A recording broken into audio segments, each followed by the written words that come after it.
So makikita natin sa ating latest satellite imagery na patuloy ngang kumikilos papalapit ng kalupaan ng ating bansa ang bagyong si Ada. At kanina alas 4 ng hapon, ang sentro nito ay tinatayang nasa layong 545 km silangan ng Hinatuan, Surigao del Sur. Taglay ng bagyong si Ada ang lakas ng hangin na umabot ng hanggang 45 km per hour malapit sa gitna nito at ang pagbugso aabot naman hanggang 55 km per hour. Ito ay kumikilos sa direksyong west-northwest sa bilis naman na 10 km per hour. Bagamat nasa dagat pa rin yung tinatayang sentro, mapapansin po natin yung mga kaulapan ay tumatama na nga sa ilang bahagi ng Visayas at ng Mindanao area. Samantala ang amihan or northeast monsoon nakakapekto pa rin sa nakararaming bahagi ng Hilaga at Gitnang Luzon. Ngayon, tingnan natin ano nga ba inaasahang pagkilos ng bagyong si Ada sa loob ng 3 hanggang 5 araw. So kanina alas 2 ng hapon, ito yung tinatayang lokasyon ng bagyong si Ada. At bukas ng hapon, inaasahan po natin nasa layong 430 kilometers silangan ng Surigao City, Surigao del Norte. Samantala, sa darating naman na Biyernes ng hapon, inaasahan natin nasa 200 kilometers silangan ng Borongan City, Eastern Samar. Sa darating naman na Sabado ng hapon ay nasa layong 130 km silangan ng Biracatan, Duanes. Sa darating na Linggo, 375 km east-southeast ng Kasiguran, Aurora. At sa darating naman na Lunes, 525 km east ng Kasiguran, Aurora. So kung mapapansin po natin sa ating pinaka-latest forecast track, sa loob ng 5 araw ay manatili ito sa loob ng ating area of responsibility. Kung titingnan natin yung center track, base dito ay hindi po natin inaasahang magla-landfall. However, titingnan naman natin yung area probability. Ang area probability po, nagpapakita ng mga lugar na posibleng maging aktual ng pagkilos ng bagyo throughout the forecast period. So, hindi natin i-rule out yung possibility na posible palang mag-landfall dito sa may bandang Eastern Visayas or dito sa may bandang Bicol region, no? So dapat maging handa po yung mga kababayan natin dito nga sa Eastern Visayas at maging sa Bicol region sa senaryo ng posibleng pag-landfall. Bagamat yung closest approach, inaasahan natin sa dating na Sabado yung pinaka malapit sa landmass dito nga sa Biracatan, Duanes. So ito yung inaasahan pagkilos at dahil po dito, no, hanggat maaari huwag nang pumalawat yung mga kababayan nating mangisda at yung mga may malit na sakyang pandagat dito po sa mga karagatan sa silangang bahagi ng Visayas, ng northeastern part ng Mindanao at ng Bicol region. Dahil nga inaasahan natin yung paglapit ng bagyong si Ada, dagdag pa dyan yung amihan, ay magdudulot nga ng katamtaman hanggang sa maalong karagatan dito po sa silangang bahagi, sa mga karagatan sa silangang bahagi ng ating bansa. So ito po yung forecast track. Tingnan naman natin ano yung mga lugar na may wind signal. Dahil po sa may kalayuan pa yung sentro, sa ngayon, nananatili pa rin nakataas ang Tropical Cyclone Wind Signal number 1 dito nga sa Northern Samar, Eastern Samar, Dinagat Island, Surigao del Norte at Surigao del Sur. Ngayon, maaaring magtaka yung mga kababayan natin dyan, bakit po nakataas ang wind signal kung wala pa silang gaanong nararamdaman? Ang mga wind signal po ay babala patungkol sa posibleng lakas ng hangin na maranasan given a certain lead time or may palugit tayong oras. Kapag may signal number 1 po tayo, ibig sabihin niyan yung lakas ng hangin mula 39 hanggang 61 km per hour ay posibleng maranasan sa mga lugar na naka-highlight ng blue in 36 hours or less. So, maaaring hanggang bukas ay hindi pa ganong ramdam yung hangin na dala ng bagyo. We're talking about wind intensity or yung lakas ng hangin na mararanasan kapag ang pinag-uusapan po natin ay wind signal.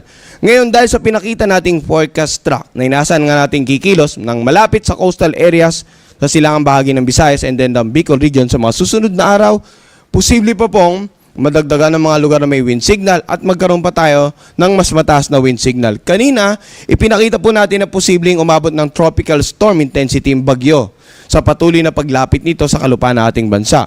So, ibig sabihin po niyan, posible pa lang umabot pa ng wind signal number 2 ang itataas natin sa ilang bahagi nga ng Visayas, ng Bicol region, and possibly northeastern part of Mindanao sa mga susunod nating issuance ng Tropical Cyclone Bulletin. So, sa ngayon po, wind signal number 1 pa lamang po yung nakataas, no? Talking about yung lakas ng hangin over these areas. Ngayon, ano naman yung inaasahan po natin na hangin na dulot naman ng amihan.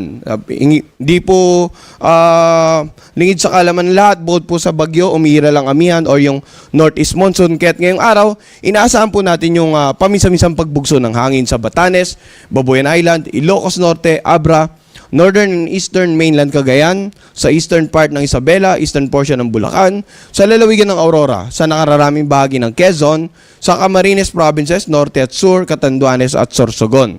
Samantala bukas naman, pagbugso ng hangin, inaasahan pa rin natin Batanes, Babuyan Island, Ilocos Norte, northern and eastern portion of mainland Cagayan, eastern Isabela, Aurora, nakararaming bahagi ng Calabarzon, Lubang Island, Marinduque, Romblon, Oriental Mindoro, Cuya Island, Bicol Region at sa Central Visayas. Sa darating naman na Biyernes, mga pagbugso ng hangin dadala ng amihan sa Batanes, Babuyan Island, Ilocos Norte, northern eastern portion ng mainland Cagayan, eastern portion ng Isabela, sa lalawigan ng Aurora. Pagbugso ng hangin sa nakararaming bahagi din ng Calabarzon, Oriental Occidental Mindoro, Romblon, Marinduque, dito sa Bicol Region, nakararaming bahagi ng Visayas at nakararaming bahagi ng Caraga. So kapag mayroon po tayong umiiral na amihan, yung mga pagbugso ng hangin pwedeng magdulot ng katamtaman hanggang sa maalong karagatan dito po sa mga lugar na walang wind signal sa mga oras na ito. Ngayon, pinag-usapan po natin yung lakas ng hangin. Pag-usapan naman po natin kung ano yung inaasahang pag-ulan dahil nga sa paparating na bagyong si Ada. Simula po ngayong araw hanggang bukas ng tanghali, ang pag-ulan na mula 50 to 100 millimeters, inaasahan po natin sa Eastern Samar, Dinagat Island at sa Surigao del Norte at Surigao del Sur. Ito po yung lugar na naka-highlight ng yellow. Bukas naman ng hapon hanggang sa darating na Biyernes ng hapon, asahan natin may mas malalakas ang pag-ulan, Northern at saka Eastern Samar, posibleng umabot ng hanggang 200 millimeters. Samantala yung naka-highlight ng yellow, 50 to 100 millimeters of rain, Catanduanes, Albay, Sorsogon, Samar, Biliran, Leyte, Southern Leyte, Dinagat Island at Surigao del Norte. Alam naman din po natin na may activity ng mayon dito sa may bandang Legazpi area, kaya dapat maging alerto din yung mga kababayan natin sa mga posibleng pag-ulan at kung ano yung magiging epekto nito in terms of sa volcanic activity na nagaganap sa mga oras na ito. So darating naman na Biyernes ng hapon hanggang Sabado ng hapon, mapapansin natin mas dumami na po yung mga lugar ng mas maraming pag-ulan, posibleng 100 to 200 millimeters of rain, Northern Samar, Sorsogon, Albay, Camarines Sur at Catanduanes. Samantala 50 to 100 millimeters of rain dito nga sa Eastern Samar, Biliran, Leyte, Masbate at Camarines Norte.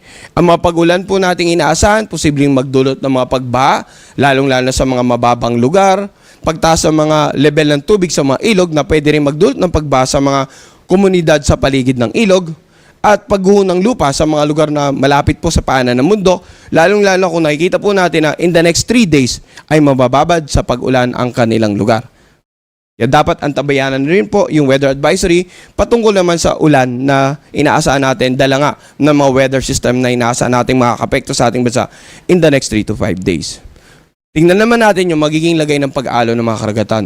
Bagamat wala po tayong gale warning dahil nga sa paparating na bagyong Ada at yung umiral na amihan sa Luzon, inaasahan po natin magiging katamtaman hanggang sa maalo ng mga karagatan dito nga sa Hilaga at sa silangang bahagi ng ating bansa.